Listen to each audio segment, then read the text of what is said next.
കണ്ണൂർ സീറ്റിൽ പുനരാലോചനയില്ല നിലപാടിൽ കോൺഗ്രസ് നേതൃത്വം ഉറച്ചുനിന്നു. പട്ടികയിൽ ഇപ്പോഴുള്ളത് ടി.ഒ. മോഹനന്റെ പേരാണ് എന്ന് പ്രിയപ്പെട്ട പ്രേക്ഷകർ ഓർമ്മിക്കുക. അതേസമയം കെ സുധാകരൻ നാട്ടിലേക്കുള്ള യാത്ര മാറ്റിയിട്ടുണ്ട്. ഇന്ന് കേരളത്തിലേക്ക് മടങ്ങാനിരുന്ന കെ സുധാകരൻ യാത്ര നാളത്തേക്ക് മാറ്റിയെന്നാണ് ഡൽഹി ബ്യൂറോ പറയുന്നത്. നമുക്ക് ഡൽഹിയിൽ നിന്ന് വിനീത വിജി ചേരും, അതുപോലെ കണ്ണൂരിൽ നിന്ന് അജീഷ് ജയകുമാർ കൂടി ചേരും.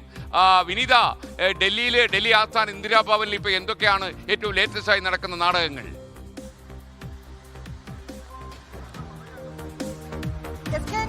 ഇന്ദിരാഭവനിൽ ഇന്നലെ ഏതാണ്ട് ഒരു ഉച്ചയോടുകൂടി ആരംഭിച്ച ചർച്ചകളായിരുന്നു. ആ ചർച്ചകൾ ഏതാണ്ട് ഇന്ന് പുലർച്ചെ 3 മണിവരെയാണ് കോൺഗ്രസിന്റെ ഈ സ്ഥാനാർത്ഥി നിർണയ ചർച്ചകളൊക്കെ തന്നെ പുരോഗമിച്ചിട്ടുണ്ടായിരുന്നത്. ആ ചർച്ചകളൊക്കെ ഏറെക്കുറെ പൂർത്തിയായി. രാവിലെ നേതാക്കൾ ഡൽഹിയിൽ നിന്ന് നാട്ടിലേക്ക് മടങ്ങിയിട്ടുണ്ട്. ഞാനിപ്പോൾ നിൽക്കുന്നത് സുധാകരന്റെ താമസിക്കുന്ന അദ്ദേഹമുള്ള ഗോദാവരി ഫ്ളാറ്റിന്റെ മുൻപിലാണ് ഉള്ളത്.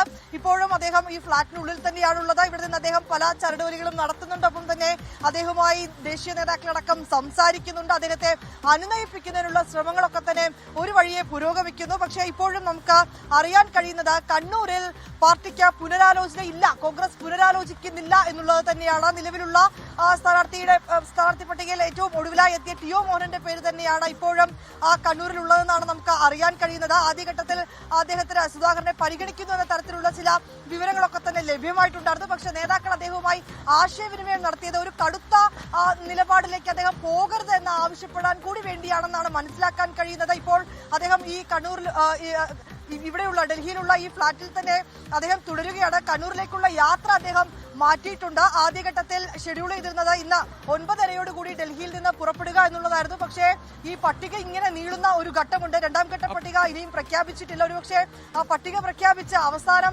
അതിൽ നമുക്കറിയേണ്ട ഒരു കാര്യം വിനീത, ഇപ്പോഴും ആ പട്ടികയിൽ ടി.ഒ. മോഹനന്റെ പേര് തന്നെയാണുള്ളത്. ടി.ഒ. മോഹനൻ മുൻ മേയറാണ്, കണ്ണൂരിൽ മത്സരിക്കുന്ന സ്ഥാനാർത്ഥിയെ നിശ്ചയിച്ചിരിക്കുന്നു. കെ സുധാകരൻ അദ്ദേഹത്തിന്റെ അനുയായികളോട് പറഞ്ഞതായി റിപ്പോർട്ട് ചെയ്യപ്പെടുന്നത് ഈ ടി.ഒ. മോഹനനെ നിശ്ചയിച്ചപ്പോൾ പോലും ഇപ്പോൾ എനിക്ക് സീറ്റില്ല, ഞാൻ MP ആണ്, അതുകൊണ്ട് സീറ്റില്ല, പക്ഷേ പകരം ആരെ നിശ്ചയിക്കുന്നു എന്ന കാര്യത്തിൽ ഒരു കൺസൾട്ടേഷനും ഈ നേതാക്കൾ നടത്തിയിട്ടില്ല. മാത്രമല്ല സമാന്തരമായ ചില നീക്കങ്ങൾ കെ സുധാകരൻ നടത്തുന്നുമുണ്ട്. കണ്ണൂരിൽ മാത്രമല്ല, ഏതാണ്ട് 15 നിയോജക മണ്ഡലങ്ങളിൽ എന്റെ അനുയായികളായിട്ടുള്ള ആളുകൾ മത്സര രംഗത്തേക്ക് സമാന്തരമായ അവിടെ സ്ഥാനാർത്ഥികളെ പ്ലാൻ ചെയ്യാം എന്നവർ വാഗ്ദാനം നൽകിയിട്ടുണ്ട്. അപ്പോൾ കോൺഗ്രസിന് അല്ലെങ്കിൽ UDFന് 15 വെല്ലുവിളി ഉയർത്താൻ പാകത്തിലുള്ള ഒരു നീക്കമായിരിക്കും കെ സുധാകരൻ നടത്തുക എന്നാണ് വിവരങ്ങൾ വരുന്നത്. അങ്ങനെയാണെങ്കിൽ ഇത്തരം നീക്കങ്ങളൊന്നും ഹൈക്കമാൻഡിനെ സ്വാധീനിക്കുന്നില്ല, അവരെ ഭയപ്പെടുത്തുന്നില്ല എന്നാണോ ഡൽഹിയിൽ നിന്നുള്ള ചർച്ചകൾ അതിന്റെ ഫലം ഒടുവിൽ പറയുമ്പോൾ നമ്മൾ മനസ്സിലാക്കേണ്ടത്?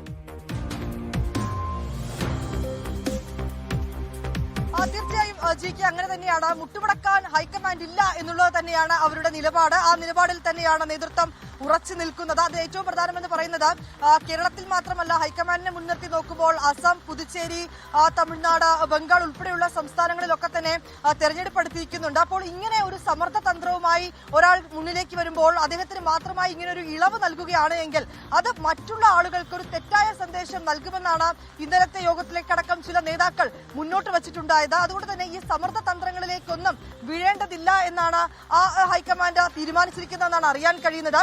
ഏറ്റവും ഒടുവിലായി നമുക്ക് ലഭ്യമായിരിക്കുന്ന വിവരമനുസരിച്ച് ജിക്ക് സൂചിപ്പിച്ചതുപോലെ ടി.ഒ. മോഹനന്റെ പേര് തന്നെയാണ് പരിഗണന പട്ടികയിലുള്ളത്, അന്തിമ പട്ടികയിലുള്ളതെന്നാണ് അറിയാൻ കഴിയുന്നത്. സുധാകരനെ സംബന്ധിച്ചിടത്തോളം അദ്ദേഹത്തെ ചൊടിപ്പിച്ചത് അദ്ദേഹത്തിന്റെ പേരില്ല, ഒപ്പം അദ്ദേഹത്തിന്റെ ഒരു അഭിപ്രായം തേടുകയോ അല്ലെങ്കിൽ അവിടെ മറ്റാരെങ്കിലും പരിഗണിക്കുന്നതുമായി ബന്ധപ്പെട്ട് അദ്ദേഹത്തിന്റെ ഒരു അഭിപ്രായമോ അല്ലെങ്കിൽ അദ്ദേഹത്തിനോട് എന്താണ് അവിടെ വേണ്ടതടക്കമുള്ള ചില കാര്യങ്ങൾ ചോദിക്കുകയോ പോലും ചെയ്തിട്ടില്ല എന്നുള്ളത് തന്നെയാണ് സുധാകരനെ ചൊടിപ്പിച്ചതെന്നാണ് അറിയാൻ കഴിയുന്നത്. അതുകൊണ്ട് തന്നെയാണ് ഒരു കടുംപിടുത്തവുമായി അദ്ദേഹം മുന്നോട്ട് പോയിരിക്കുന്നതെന്ന് കൂടിയാണ് വ്യക്തമാക്കാൻ കഴിയുന്നത്. ഏറ്റവും പ്രധാനമെന്ന് പറയുന്നത് ഒരുപക്ഷെ അങ്ങനെ ഒരു അനുനയ ശ്രമത്തിന് വഴങ്ങുന്ന ഒരാളല്ല അദ്ദേഹം എന്ന് തന്നെയാണ് അദ്ദേഹത്തിന്റെ ഈ കഴിഞ്ഞ കാലങ്ങളിലേക്കടക്കം അദ്ദേഹം എടുത്തിരിക്കുന്ന തീരുമാനങ്ങളും അദ്ദേഹത്തിന്റെ ഒരു വ്യക്തിത്വം ഒക്കെ തന്നെ വ്യക്തമാക്കുന്നത്. തനിക്ക് സീറ്റ് വേണം എന്നൊരു നിർബന്ധത്തിൽ തന്നെയായിരുന്നു അദ്ദേഹം തുടക്കം മുതൽ ഉണ്ടായിരുന്നത്. പക്ഷേ നേരത്തെ നമ്മൾ സൂചിപ്പിച്ചതുപോലെ തന്നെ അദ്ദേഹത്തിന് സീറ്റ് കൊടുക്കേണ്ടതില്ല എന്നൊരു തീരുമാനത്തിലേക്ക് തന്നെയാണ് ഇന്നലെ ചേർന്ന യോഗത്തിലേക്കടക്കം